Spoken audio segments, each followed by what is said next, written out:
world of art is pretentious to say the least. Now, maybe I'm just saying that because I suck at literally every single form of art.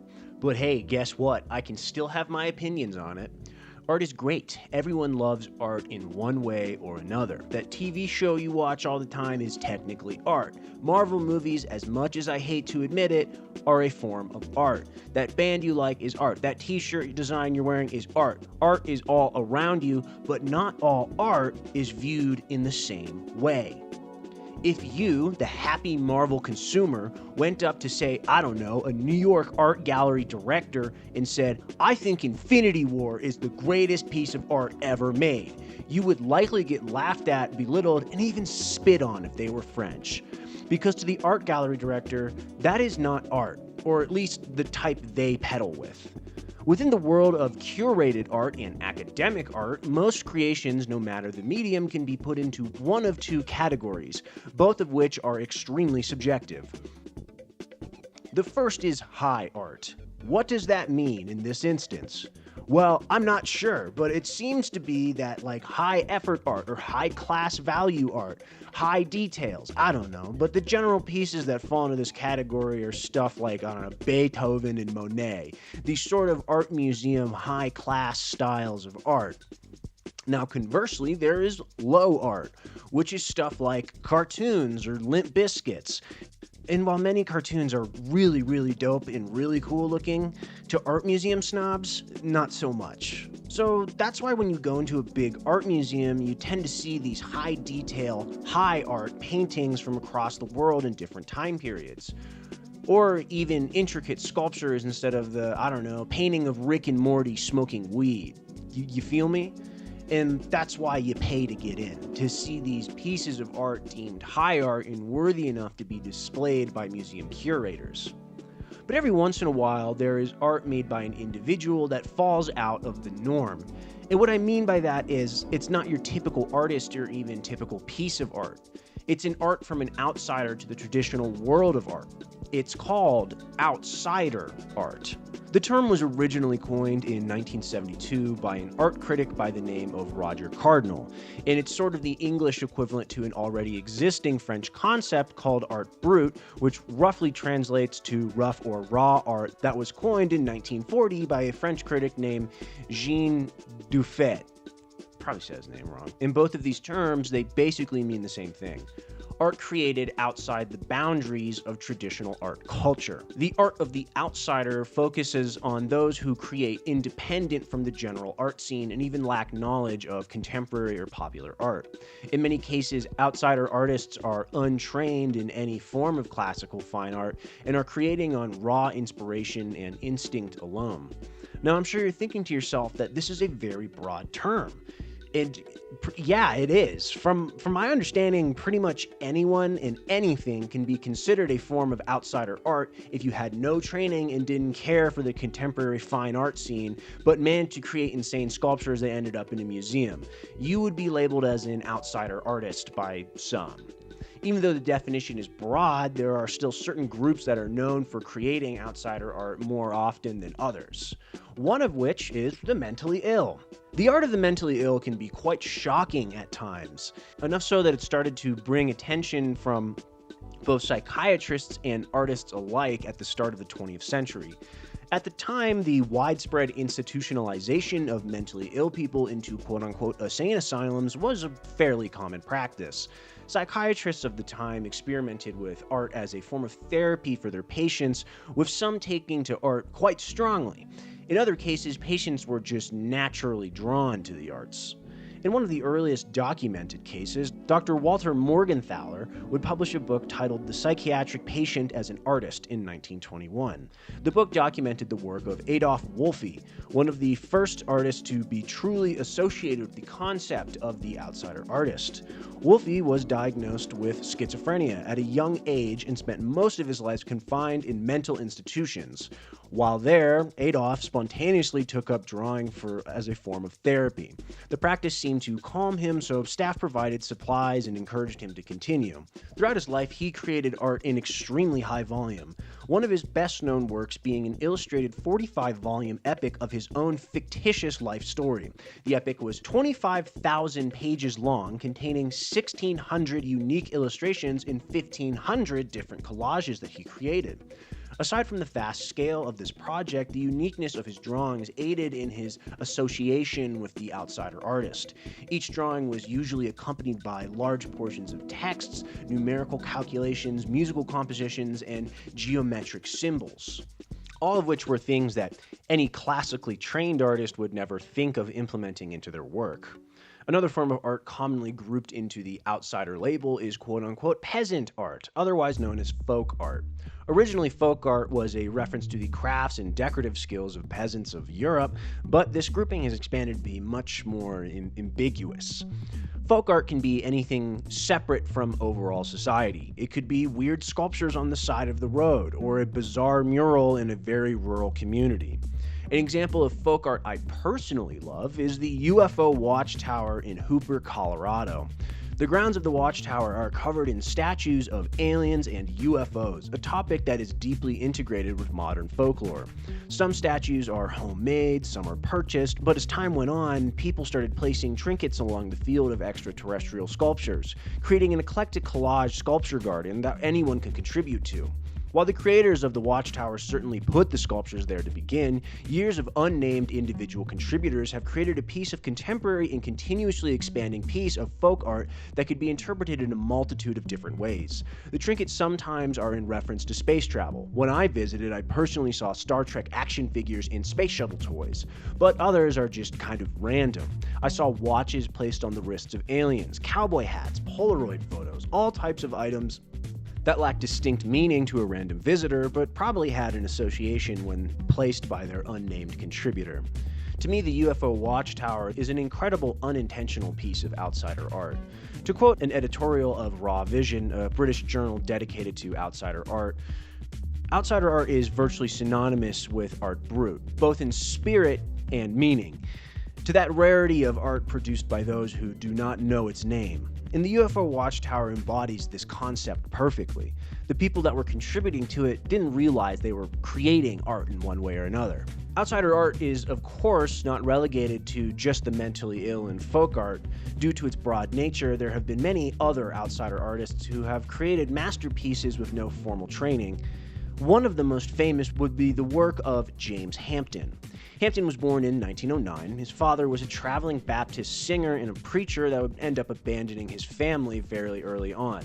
Hampton eventually was drafted into World War II, and upon its completion, he would move to Washington, D.C. and work as a janitor for the rest of his life. On the surface there's no sign of him being an artist, is there?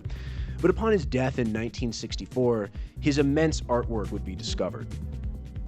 14 years prior to his death, Hampton started to rent a small garage in the city. He didn't use it for a car or for storage.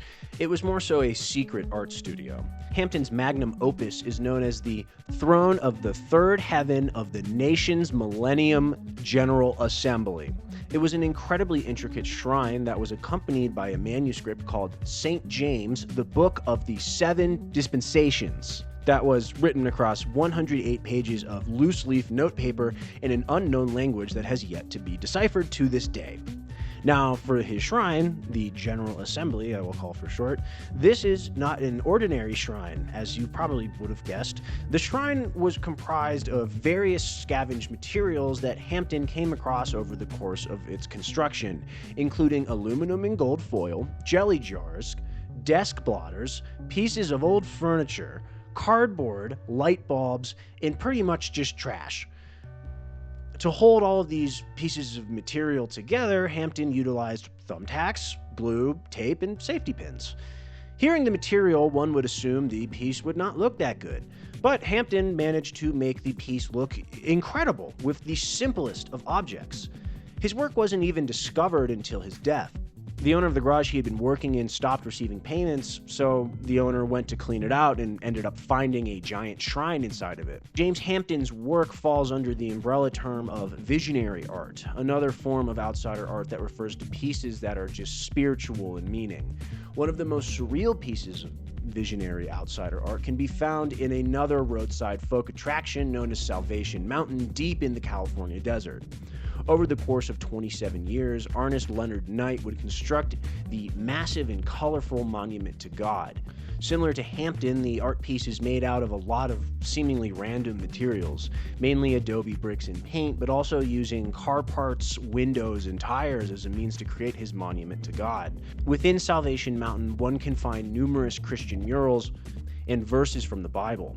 In recent years, the term of outsider art and its many subclassifications have come under intense criticism from the art community, and rightfully so.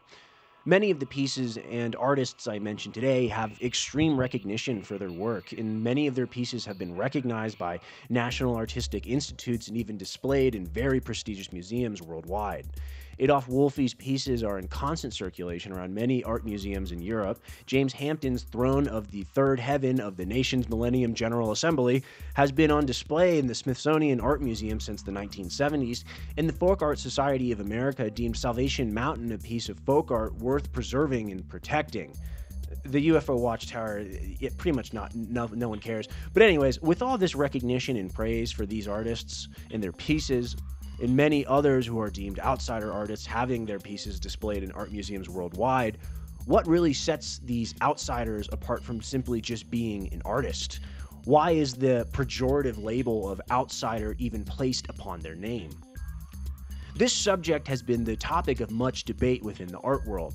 Art critic Jerry Saltz has openly called for the abolition of the term, calling for many prominent outsider artists to be canonized into the mainstream art history, and that the label of outsider is rooted in a sense of discrimination, and in doing so it creates a false and untruthful story of overall art history. Art historian Suzanne Pfeffer raises one of the most prominent points about the term and its roots. Her criticism lies in that art to many is not something that is chosen, but it is a part of their destiny and personality. While many go into the world of academic art, there are countless artists who choose not to. But since the world of academic art controls the system of art since it created it, art that is born outside of its system is often not recognized by those from within academia.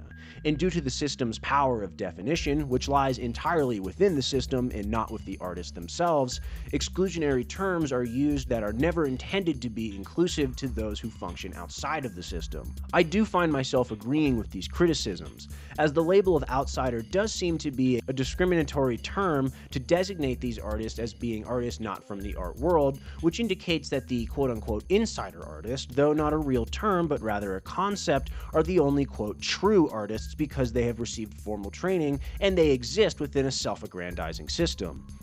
And in all honesty, I find the works of outsider artists to be far more engaging than that of artists of the system. Outsider artists create pieces with a feeling of passion behind them. For many of the notable outsiders, a mental illness is certainly driving them to create these hyper-intricate pieces that maybe no one in their quote-unquote right mind could authentically create. Another aspect of outsider artists is their resourcefulness. The material used in creating their works were out of necessity in many cases, instead of an artistic choice. Hampton's work being made essentially out of trash was out of necessity is far more interesting than an insider artist choosing to do so. I had the opportunity to go to the Rhode Island School of Design's Art Museum a few months ago, and while I was there, they were displaying some of their former students as art pieces. One of the sculptures that was on display was made out of pipes and other industrial pieces that had been discarded, and it was clearly a choice. They limited themselves in order to create the sculpture as an artistic decision, and at the end of the day, it lacked the detail and passion and craftsmanship Hampton's piece had or even Salvation Mountain has. Now, this is obviously not an equal comparison, an art student who probably made this in a few months being compared to people who spend decades creating their sculptures, but the reason I bring this up is to highlight the comparison. The former student's piece was simply made by an artist, while Hampton is labeled an outsider artist, when they should really both just be called artists.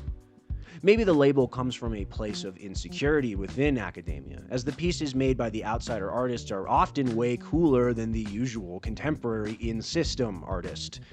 But then again, beauty is in the eye of the beholder, and your opinion on art will always be subjective, as will mine. But what isn't subjective is But what isn't subjective is that despite a lack of formal training, anyone can be an artist. And when all of the academic lingo is stripped from the context of these pieces, what you're looking at isn't folk art or art from the mentally ill or even outsider art. What you're looking at is a creation made by a passionate individual. What you're looking at is an expression of some sort of idea that is portrayed uniquely by an individual in a way only they could. What you're looking at is art. Thanks for watching today's art history lesson. Do you have an outsider artist you're a fan of? Or maybe you just realized they're an outsider artist? What do you think of the whole concept anyways? Well, thanks for watching. If you're still here and haven't already, consider liking and maybe subscribing to me. It really helps me out. I hope you enjoyed the video today. Anyways, bye-bye.